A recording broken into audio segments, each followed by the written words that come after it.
Did Paul tell Christians to avoid marriage and embrace forced celibacy? All right, friends, let's rewind. Paul warns in 1 Timothy 4:1-3 that in the last days some will depart from the faith by following deceitful spirits. He says they'll forbid marriage and command abstinence from foods. Now pause.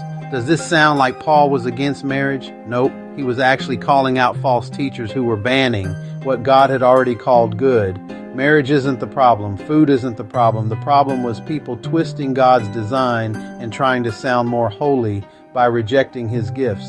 So Paul's words are not a swipe at voluntary celibacy. He's blasting those who try to force celibacy on everyone as if it's the only way to please God.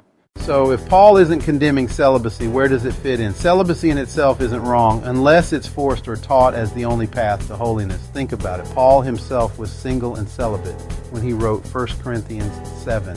And he announced that some people are wired with this gift, others aren't. The key choice. If you're called to marriage, awesome. Hebrews 13:4 says marriage is honorable.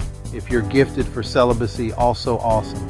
But nobody gets to throw a one-size-fits-all rule on the church. Did Jesus himself ever back the idea of celibacy? Jesus steps in big time in Matthew 19:11-12. After the disciples said, "If marriage is this hard, maybe it's better not to marry," Jesus replied, "Not everyone can accept this word, but only those to whom it has been given." Boom. There's the difference. Jesus calls celibacy a gift, not a command. Some are born with it, some are made that way by others, and some choose it for the kingdom's sake, but it's never forced on all. That's a huge contrast with the false teachers in 1 Timothy who were flat out forbidding marriage.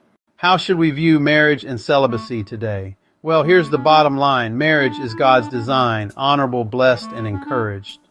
Celibacy is a unique gift, rare, powerful, and purposeful. Forcing either one on everyone, that's not biblical, that's legalism. Paul warns us against forbidding marriage. Jesus lifts up celibacy as a special calling. Together, they give us a balanced picture, two valid paths, both honoring God depending on your calling. So whether you're walking the aisle or walking in singleness, you're not missing out. You're living out the gift God gave you, and both are worthy of celebration. If this info help clear up some confusion, great. You shouldn't feel pressured to walk the aisle or stay single. In prayer, you do an inventory of your giftedness and go where Scripture leads.